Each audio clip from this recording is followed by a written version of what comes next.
Iglesia, estamos frente a un texto que me emociona muchísimo por lo que pudiera significar para nuestras vidas. Yo tengo deseo de predicarlo porque mientras lo preparaba, mientras lo leía, me ministró bastante. Es Marcos capítulo 11, versículo 27 hasta el 33. Yo he titulado este sermón Los sacerdotes que no corrían con los caballos. Si tienes una NVDA es la página 1033. Marcos 11, 27 hasta el 33. Si ya llegaste, por si acaso llegaste, te puedes volver evangélico y decir amén. Para mucho evangélico aquí, qué bueno. Ojalá y tengamos muchas personas que amen a Jesús aquí. ¿Amas a Jesús? Amén. Él nos amó primero. Qué bueno es Él. Y mira cómo nos lo dice en esta parte de la palabra. Llegaron de nuevo a Jerusalén y cuando Jesús andaba por el templo, se acercaron a Él los principales sacerdotes, los escribas y los ancianos. Y le preguntaron, ¿con qué autoridad haces estas cosas o quién te dio la autoridad para hacer esto? Jesús les respondió, yo también les haré una pregunta. Respóndanla y entonces les diré con qué autoridad hago estas cosas. ¿El bautismo de Juan era del cielo o de los hombres? Respondan. Ellos discutían entre sí diciendo, si decimos del cielo, él dirá, entonces ¿por qué no le creyeron? Pero si decimos de los hombres, pero temían a la multitud porque todos consideraban que Juan verdaderamente había sido un profeta. Respondiendo a Jesús dijeron, no sabemos. Jesús les dijo, tampoco yo les diré con qué autoridad hago estas cosas. Esa es la palabra de Dios, que el Señor bendiga su palabra. Señor, estamos delante de ti, en tu presencia, en tu casa, ese es tu pueblo que te ha cantado, por favor háblanos de vuelta. No hagas lo que tuviste que hacer, lo que quisiste hacer, lo que tu buen corazón decidió hacer con estos principales de hacer silencio. No hagas eso esta mañana. Háblanos hoy. Creemos. Ayúdanos a entender.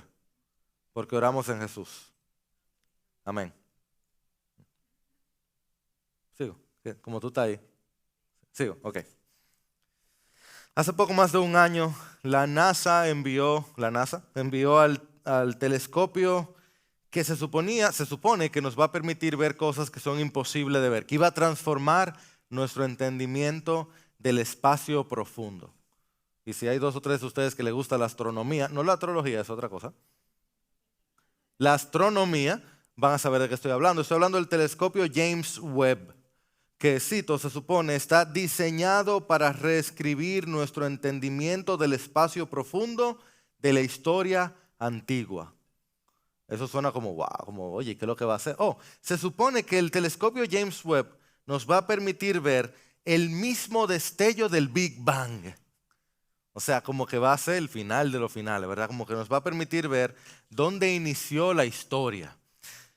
Interesantemente, la semana pasada, este telescopio James Webb nos permitió ver unas imágenes de un descubrimiento bastante único, por decirlo de alguna manera. Yo lo considero bastante único porque a 1470 años luz, que si te gusta la filosofía se supone que estamos viendo al pasado porque está a 1470 años luz. O sea que en lo que nos llega aquí estamos viendo el pasado. Estamos viendo 1470 años atrás. Pero eso es otro tema. O sea que el ser humano puede ver el pasado, sí. Pero bueno, de hecho estamos hablando, si tú piensas... Bueno, el asunto es que este telescopio nos mandó las imágenes de las nébulas Herbig-Haro o HH 46 y 47. Y se ven así. Miren cómo se miran esas nébulas. Está muy bonita. Ahora, el asunto es, yo debí tener un pointer. Abajo de la imagen se ve algo que miren cuando se acerca. ¿Pueden ver lo que se ve? No lo acerquen más todavía. ¿Pueden ver lo que está? No, deja el segundo, pantalla 2. ¿Pueden ver lo que se encuentra aquí debajo de esta nébula Herbig-Haro? Acérquenlo un poquito más. La pantalla 3. Déjenlo aquí todavía. 1470 años luz. Luego de haber gastado miles de millones de dólares, viendo al pasado, en lo profundo del espacio, debajo de la nébula H y H, para poder reescribir nuestro entendimiento del espacio profundo, nos encontramos con un signo de interrogación. Una galaxia que lo que nos está haciendo es como un interrogante, como una pregunta. Así yo pienso que Dios está ahí arriba, muerto de la risa. O sea, ¿cómo va a ser que nosotros gastamos todo lo que tenemos para mirar hacia el cielo como más podamos y nos encontramos con una pregunta? Y de hecho, eso es justo lo que nos vamos a encontrar en nuestro texto de hoy. Eso es lo que nos encontramos con nuestro pasaje. Les dejo nuestra hoja de ruta.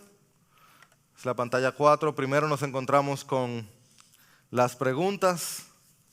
Luego vemos las excusas. Y vemos entonces el silencio. Y esta es entonces nuestra idea central. Quédate con esto, por favor.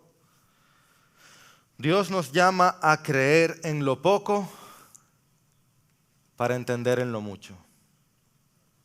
Dios nos llama a creer en lo poco para entender en lo mucho. Dime si lo entendiste.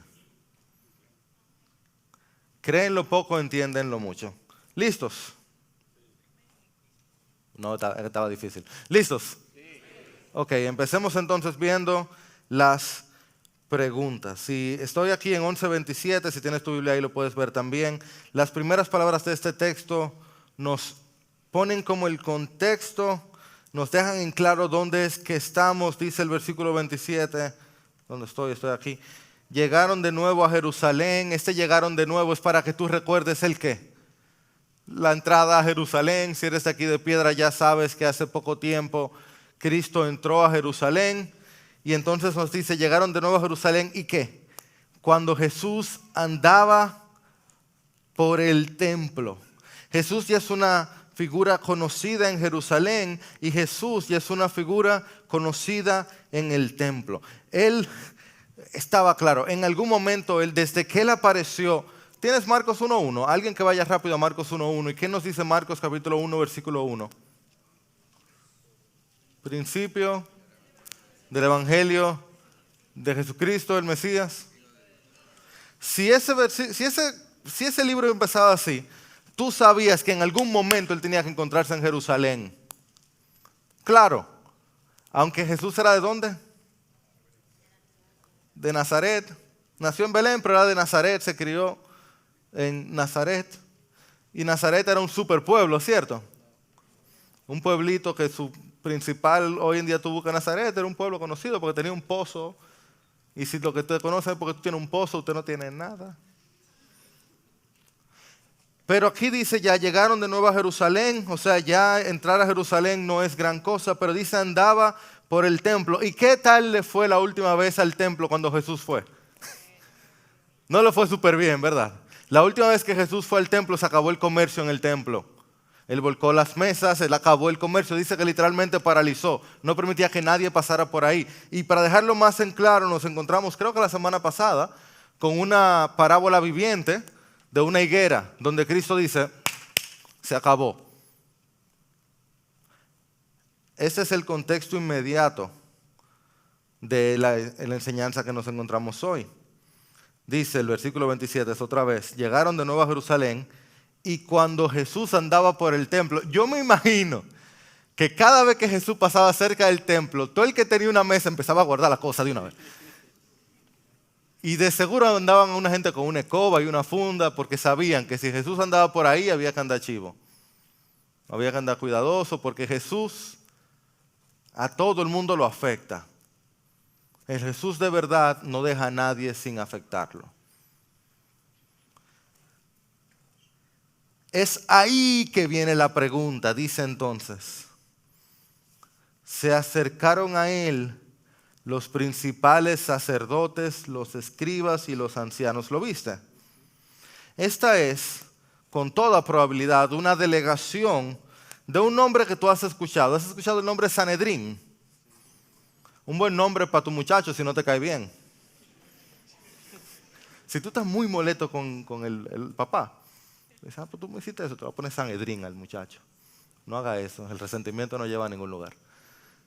Además que ese niño va a tener problemas en el colegio.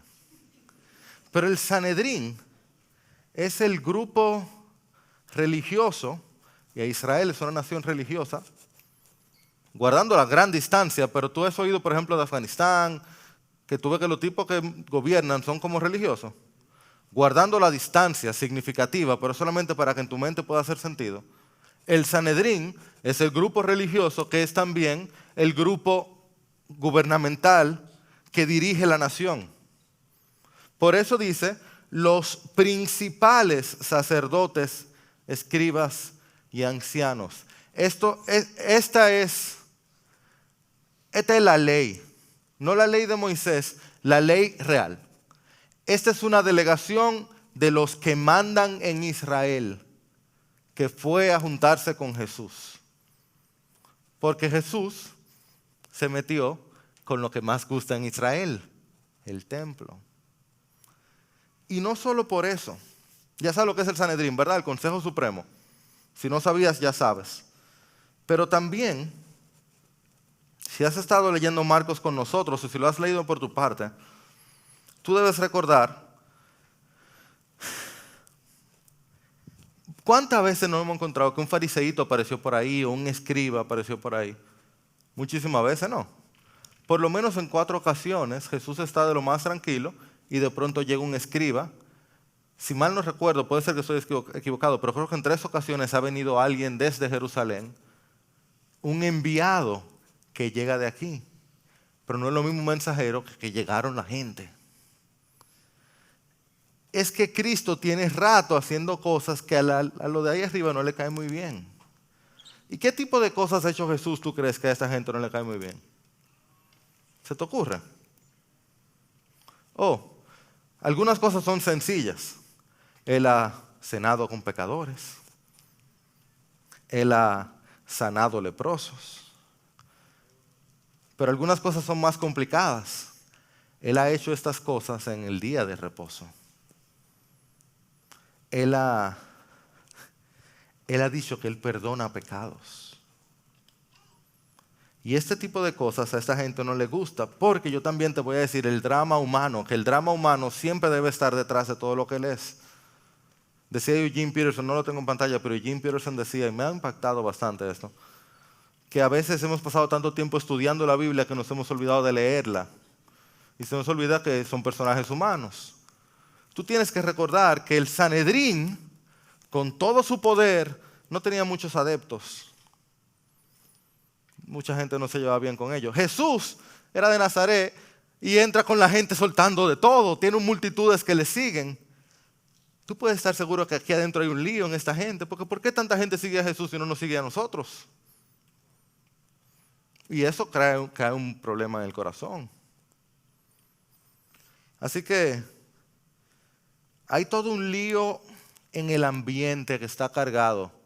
Porque Jesús en Galilea o allá en lugares desconocidos, bueno, el problema es entre la gente, pero no hay un problema legal, excepto cuando lo mandó a buscar Herodes tal vez, pero aquí, Él está en Jerusalén. Esta gente dice, yo lo tengo en mi ambiente, yo lo tengo en mi casa y aquí mando yo. Así que vienen y le hacen esta pregunta. Léanla conmigo, por favor. Versículo 28. ¿Con qué autoridad haces estas cosas? ¿O quién te dio la autoridad para hacer esto?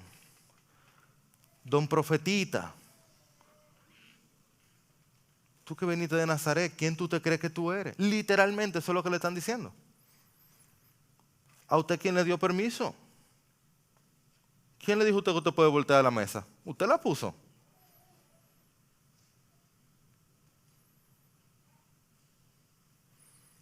Usted está predicando un reino al revés. ¿A usted quién le dijo que el reino estaba mal? ¿Por qué usted está volteando el reino? ¿Por qué usted está aceptando pecadores? ¿Quién le dijo que usted es santo? Ellos están diciendo, la autoridad en Israel somos nosotros. Yo a usted no lo envié. Búsquese puesto. ¿A usted quién lo patrocina? Y yo te voy a decir algo, de plano. La pregunta de ellos, la pregunta no es muy diferente a una pregunta que tú y yo hemos hecho muchas veces a Jesús. Es casi la pregunta con la que uno entra al cristianismo. Porque tú cuando quieres dar tu vida a Jesús, tú quieres saber quién es Jesús. ¿Es o no es? Yo no voy a darle mi vida a alguien sin por lo menos saber que ese alguien es confiable. Yo hablaba con alguien, una conversación evangelística que tuve hace poco, y estábamos hablando acerca de la agenda LBE, etc. Y en lo que estábamos en medio de la conversación, yo le digo, bueno, mira, podemos tener la conversación sobre el LBG. La T es lo complicado.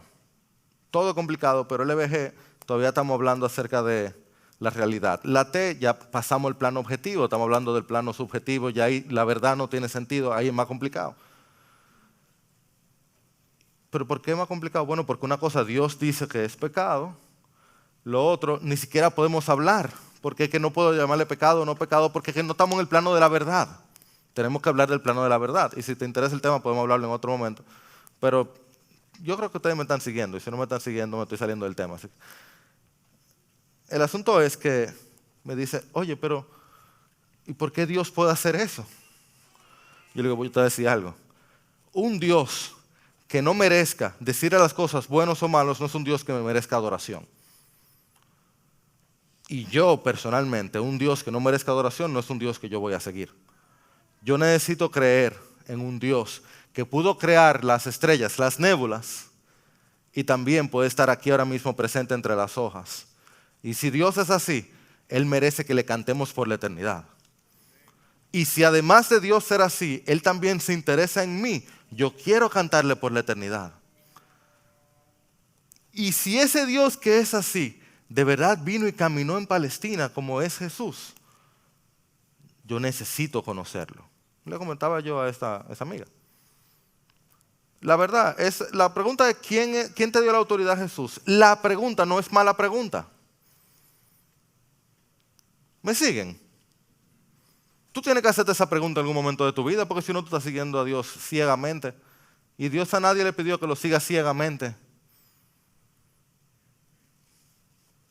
No es una mala pregunta. Lo que Cristo va a demostrar es que el problema no era la pregunta. ¿Y cómo lo hace Jesús? Mira lo que dice. Versículo 29. Porque Jesús no solo voltea mesas, Él voltea mentes. Mira. Yo también les haré una pregunta.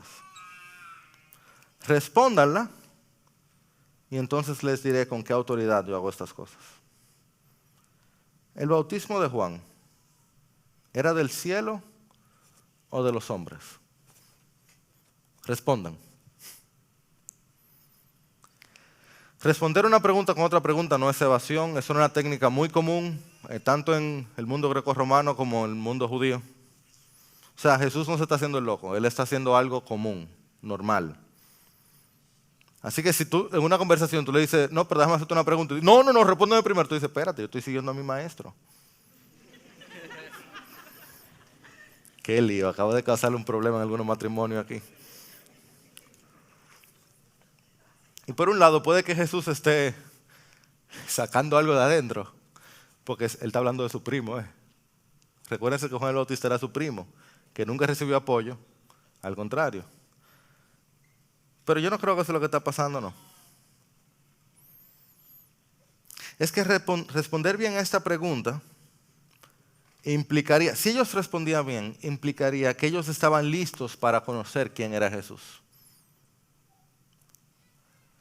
Pero responder mal revelaría que estos hombres no podrían reconocer a Jesús.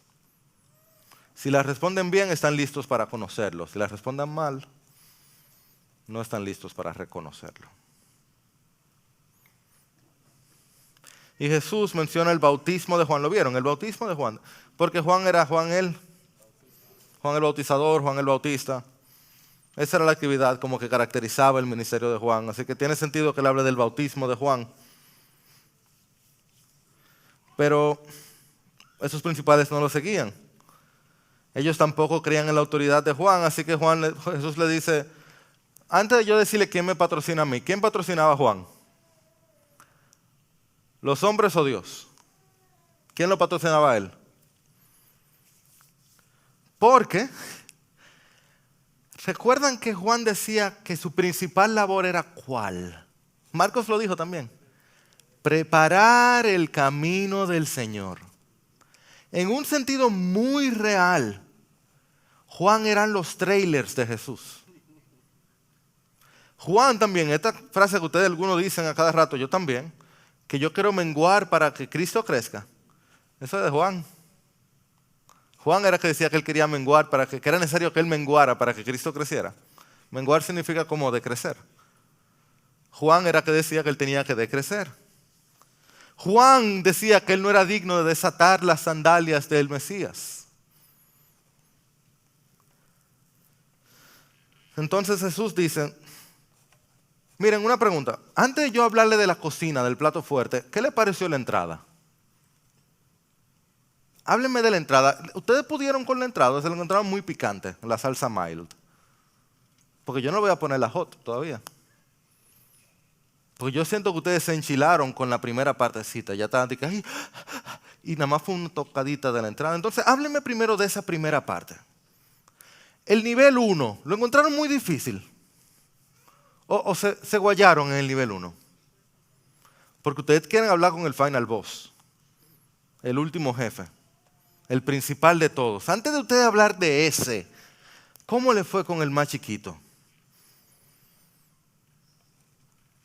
¿Me siguen?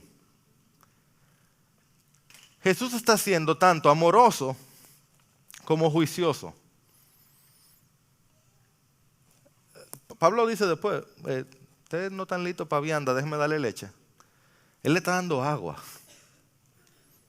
Óigame, Juan, para un judío, era el profeta más grande. Cristo lo dice. Y los judíos se supone que los profetas le encantan. Dicen, ¿cómo le fue con su profeta? Yo personalmente soy muy fan de Jeremías, el profeta Jeremías. Siempre que le dicen el profeta llorón, yo tengo que defenderlo. Yo también fuera un llorón si a mí me tocara profetizar la completa destrucción de mi pueblo, como le tocó a Jeremías. Y las cosas que Jeremías escribe, tanto en su libro como en su libro de Lamentaciones, son cosas que cualquiera de nosotros lloraría. Uno porque lo leyó en Reina Valera, y Reina Valera le mete poesía, uno como que no se da cuenta de las cosas que él está describiendo. Pero a Jeremías le tocó describir realidades que cualquiera lloraría. En uno de esos momentos hay un intercambio, para mí es inolvidable. Si tú puedes, acompáñame a Jeremías capítulo 12, por favor. Es la página 782.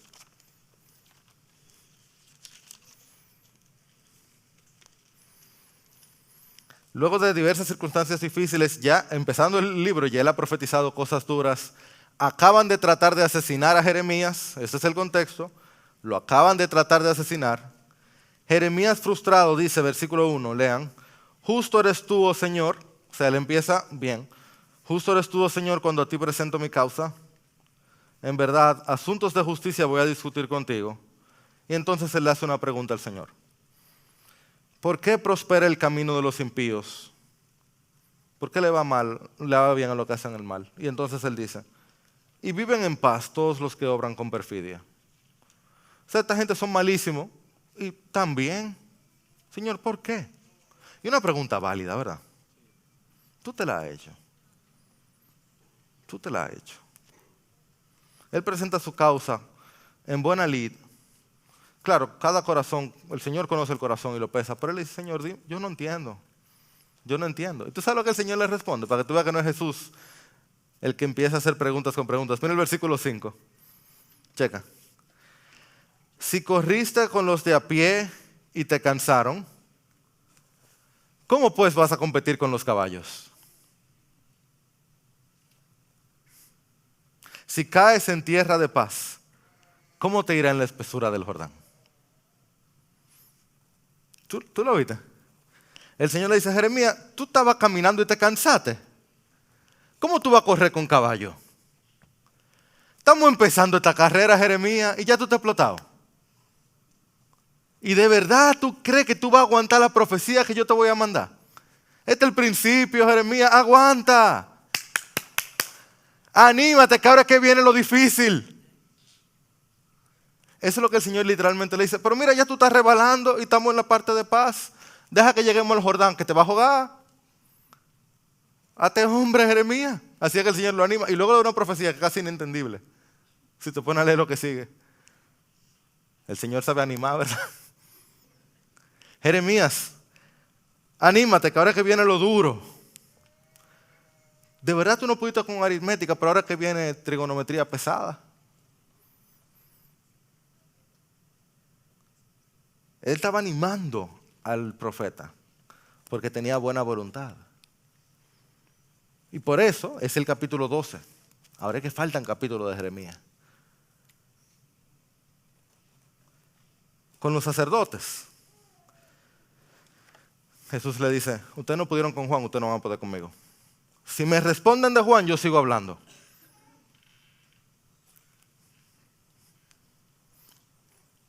Pero ¿qué fue lo que nos encontramos con ellos? Excusas. Excusas. Dice el versículo 31. Oye, yo quisiera hacer como una moca ahí. Que Marcos siempre nos resume. Puedes volver ahí a Marcos 1033. Dice el versículo 31. Ellos discutían entre sí diciendo, si decimos del cielo, él dirá, porque no le creyeron. Si decimos de los hombres, oye esto, pero temían a la multitud. Es decir, ellos en ningún momento le pasó por la cabeza que Juan podía ser divino. Ellos decían, si decimos del cielo, bueno, debimos haberlo seguido. Ellos no están evaluando. Oye, hace rato que Jesús le hizo capicúa a ellos. Y ellos están viendo a ver cómo es que van a jugar. Se juntaron, oigan, estas son la gente de más alto nivel que tiene todo Israel. Y hace rato que perdieron el juego. Y ellos le dieron a Jesús como 17 dominos. Ellos tenían como 2 cada uno. Si ustedes no juegan dominó, es un excelente juego. No siempre los coros de dominó son buenos, pero el dominó es un excelente juego. Ellos nunca discuten la evidencia, ellos solo están buscando cómo ganar. ¿Lo notaron? Ellos nunca van atrás a evaluar a Juan. Ellos solo están buscando cómo ganar. El hombre que avivó a todo Israel, que tenía hasta soldados romanos viniendo a bautizarse, toda gente de todo lugar venía y se arrepentía, confesaba pecado. La viva imagen de un profeta. Jesús, el mismo Dios encarnado, dijo que ningún hombre nacido de mujer había venido hasta Juan que tuviera la altura de este profeta. Y para esta gente, no, gracias. Oye, de verdad que Jesús tenía mucha paciencia. Me hubiera dado un angelito, uno me presta para yo hablar con esa gente. Y Jesús con paciencia lo que le hace una pregunta. ¿Tú crees que yo le hubiera hecho una pregunta? ¿Cómo va a ser? Es que nada los satisfacía. No había forma que ellos fueran a creer en Juan. ¿Tú sabes por qué? Te digo por qué. Porque ellos habían decidido que no iban a creer en Juan. Ellos habían decidido no creer y por tanto no podían creer. Esta frase, iglesia, por favor, apréndetela. Es una frase de Anselmo de Canterbury 1000 años atrás. Una frase que ha acompañado a la iglesia desde más tiempo atrás. Conócela y apréndetela. Dice, yo no busco entender para poder creer, sino que creo para poder entender. Creo para poder entender. La frase que caracteriza al creyente es fe que busca entender. Fe que busca entender o creer para entender. Ese es el orden. Yo creo y yo quiero entender. ¿Lo es? No es que yo necesito entender primero. No. Yo lo creo y luego entonces yo entiendo o busco entender. Si tú decides no creer, no hay quien te convenza. No hay forma. Yo te lo voy a decir, es imposible. El que decide no creer es imposible. Si tú negaste la cabeza, no hay quien abra tus ojos.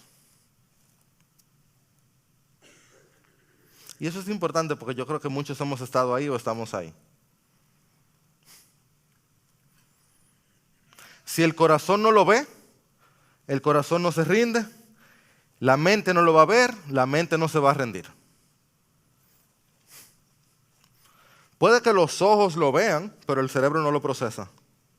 Entonces las rodillas no se doblan. Yo te voy a decir esto con cariño, pero con firmeza. Es posible que en tu vida muchas de tus ansiedades y de tus luchas no tengan que ver con cosas que tú no entiendes, sino con un Dios a quien tú no le crees. No son cosas que tú no entiendes, es a un Dios a quien tú no le crees. No es que no entiendes cómo es que Dios lo va a hacer, es que tú no le crees a Dios que puede hacerlo. No es que tú no sabes cómo es que Dios va a ser fiel, es que no le crees a Dios. No lo ha sido ya. No lo fue ya en el madero. O se bajó Jesús del madero y dijo, no, esto está muy difícil. Él no vale la pena, yo no voy a morir por él. ¿O acaso no quedó vacía la tumba? ¿Necesita él morir otra vez por tus pecados para mostrarte que él es fiel? Así lo creerás. Deja las excusas, cree y luego entiende. Cree y luego ve. O quizás hazle caso a aquel hombre desesperado que dijo, creo, ayuda a mi incredulidad.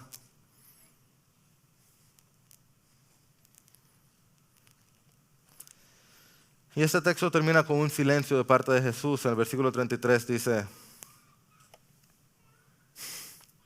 ay Señor, ten misericordia de tu iglesia, que esto no seamos nosotros. Dice el versículo 33, ¿lo vieron? Oye, qué bárbaros. No sabemos.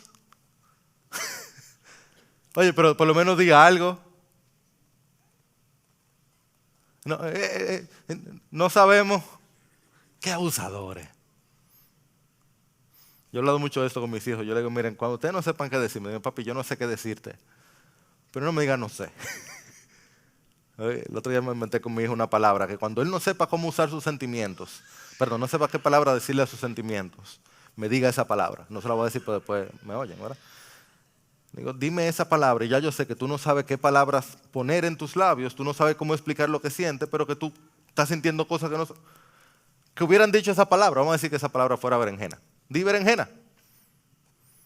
Ellos en vez de decir berenjena, o en vez de decir, Señor, no sabemos qué decirte, estos no son los gobernantes de Israel, el Sanedrín. Oye, de verdad que Jesús era el león de la tribu de Judá, que tiene a lo mandamá, y él está en su home turf. ¿Cómo se dice eso? Él está en su... ¿Cómo se dice eso? Él está en el estadio Quiqueya y está jugando contra las Águilas. Él está en su casa club. Y vienen y ellos preguntaron primero. O sea, que ellos eran los primeros. Y terminan, no sabemos. Y era un grupo, él estaba solo. Oye, Jesús no tiene igual. Jesús no tiene igual. Y terminan los tipos, no sabemos. ¡Wow!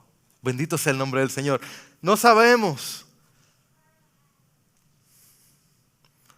Y ojo, ellos no se dieron cuenta que ellos sellaron su destino con esa respuesta. ¿Por qué? Porque se supone que estos son ¿quiénes? Los principales sacerdotes y escribas de todo Israel. ¿Verdad que sí? Estos son los maestros, o sea, estos son los catedráticos. Aquí está Harvard y Princeton y Cambridge y Oxford y la UA, todito juntos. Todos ready aquí, ¿verdad? Y Jesús le preguntan, question, 2 más 2, y ellos están, no sabemos. Porque Juan es el mayor profeta de todos los profetas. Tú le preguntabas a cualquiera de los que estaban ahí, y Juan, pero tú tienes ahora los escribas, los super sacerdotes, y no saben. O sea que Cristo deja en claro que no están listos para hacer lo que se supone que son. Eso no es. Ellos no pueden ser profesores de matemáticas si no saben aritmética básica. No es que esta gente no corrían con caballos, ellos no caminaban con pingüinos. No estaban listos para lo más básico. La condenación de los tales es justa. Y ojo a esto. Si ellos no admitían que era el problema principal, porque normalmente hay un problema de orgullo, ¿verdad? A mí me pasa eso, a ustedes no, que uno sí sabe, pero uno no lo dice, porque uno prefiere en su orgullo decir, no, yo no sé.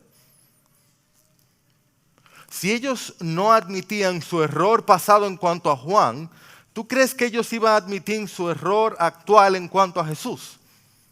Que si Jesús se sentaba a explicarle por qué el templo no estaba funcionando, por qué el hijo de David era él, ellos iban a sentarse, wow, sí, Señor Jesús, tiene mucho sentido, es verdad, gracias por explicárnoslo. ¿Tú crees que eso iba a pasar? Si no pudieron con Juan, ¿van a poder con él?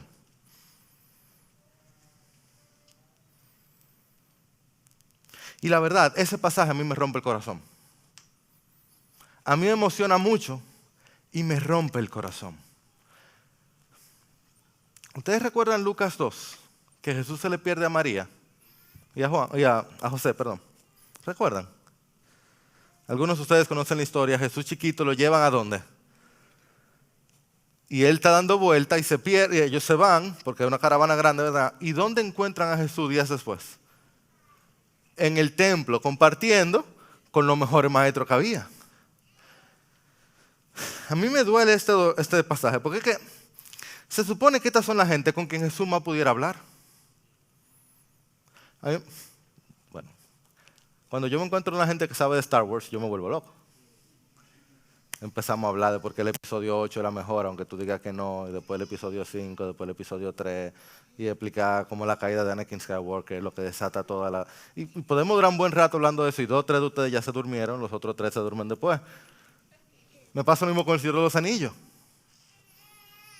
O sea, si estamos hablando de algo que yo sé y me gusta, que yo soy un chin por lo menos, y me gusta, yo puedo emocionarme y durar un buen rato en eso, ¿verdad? Vamos a volver evangélico. Vamos a hablar de historia de la iglesia y de los padres de la iglesia y por qué origen el calumniado y todo eso. Vamos a hablar de eso. Me encanta. Vamos a durar un buen rato hablando de teología. Súper.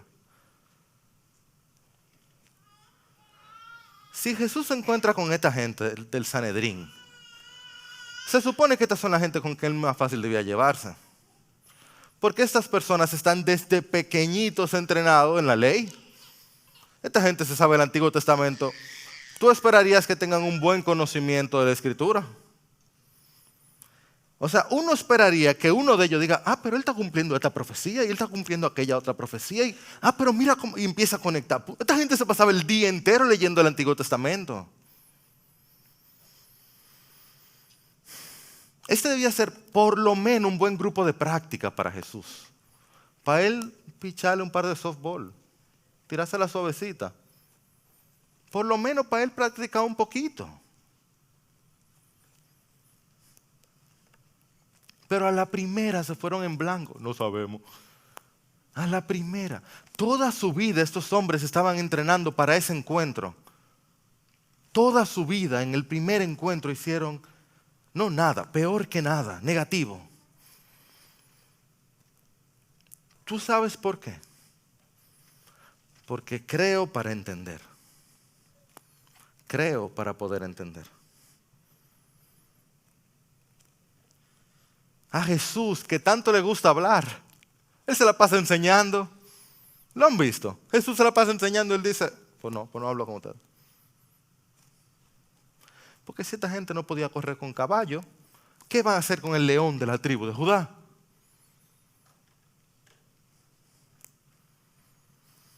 Si no entendieron a Juan, van a entender a Jesús. Mira cómo dice Matthew Henry, esos ancianos no merecían ser enseñados, porque estaba claro que no defendían la verdad, sino la victoria. Dios, guárdanos de eso. Y Él no necesitaba enseñarles, porque las obras que Él hizo les decía claramente que su autoridad venía de Dios. Ellos solamente tenían que prestar un poquito de atención y se iban a dar cuenta de quién tenían de frente. En vez de estar preguntarle con qué autoridad y qué autoridad, Señor, ¿y cómo es que tú puedes hacer todo esto? Dime qué es lo que yo no estoy entendiendo. Como cuando tú te encuentras con una gente transformada por el Evangelio, tú no le estás preguntando, ¿y quién tú te crees que tú eres? Dile, ¿qué fue lo que pasó? ¿Cómo yo consigo de eso?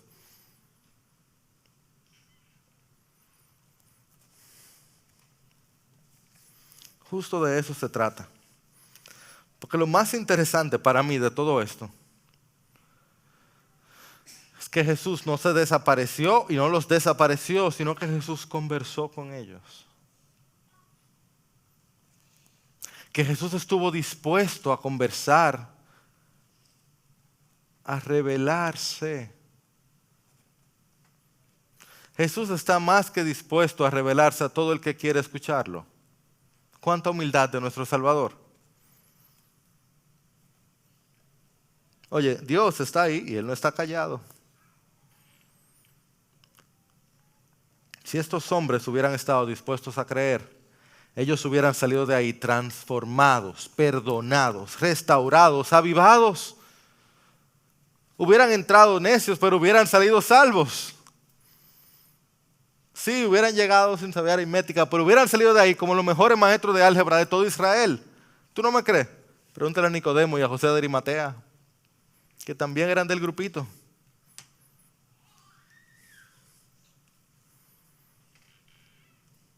Pero el que no quiere creer no puede cambiar. Y hoy, gracias a Dios, no tiene que ser así, para ninguno de nosotros. Porque cuando yo miro ahora lo más profundo del cielo, yo no me encuentro con una incógnita, yo me encuentro con un trono. Y desde el trono Él descendió y vino a nosotros, habló con nosotros, conversó con nosotros, nos preguntó y nos respondió. Nos enseñó y nos amó de cerca. Y nos perdonó. Nos recibió. A pecadores. Por eso era el lío. Porque andaba con gente como nosotros. Porque sanaba gente como nosotros. Porque liberaba gente como nosotros. Tú sabes que estaban preguntando por qué él hacía con gente como nosotros. Gentiles y pecadores. Como Jairo. Como tú. Y no solamente lo iban a preguntar y cuestionar, lo iban a crucificar. Él, siendo rey, se encontraría la muerte de frente. Pero cuando él se la encontrara, él iba a decir: ¡Hey! ¿Dónde está tu aguijón? Y cuando él viera el sepulcro, él también le iba a preguntar. Y le iba a decir: ¿dónde está tu victoria? Bendito sea el nombre de nuestro Señor. Cristo Jesús Rey, dueño de todo, sin igual, gobernador del universo,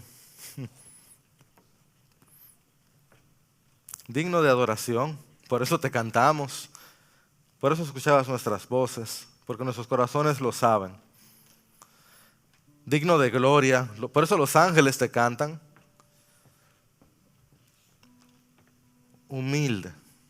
Por eso esos hombres venían a ti, te cuestionaban. Y por eso tú escuchas nuestras preguntas. Dios escucha nuestro corazón. Nosotros tenemos dudas y te pedimos que tú por favor escuches nuestras dudas y las santifiques. Guarda nuestro corazón de dudar de ti, porque tú eres siempre fiel. En ti no hay sombra de cambio, no hay sombra de maldad. En ti no hay sombra en tu carácter. Señor, tú eres todo luz. Perdónanos, Señor, al dudar de ti. Pero respóndenos, Señor, cuando no sabemos qué hacer. Yo te pido, junto a esta iglesia, te pedimos por nuestros corazones que nos ayudes a creer. Guárdanos, Señor, del dudar, de tu fidelidad. Guárdanos de pensar, Señor, que en ti hay cualquier pedacito de cosa que pudiera asemejarse a algo que no sea bondad. Y Señor, guárdanos del orgullo también. Pero Señor, yo también te ruego por aquellos que están aquí, que no están seguros de dónde están delante de ti. Yo te pido, Señor, que tú guardes sus corazones de cualquier cosa que ahora les está diciendo que están bien sin ti. Convéncelos de pecado y ayúdales a saber que solamente tú eres el Salvador. A ti, poderoso Dios, te cantamos y adoramos. En tu nombre, Jesús. Amén.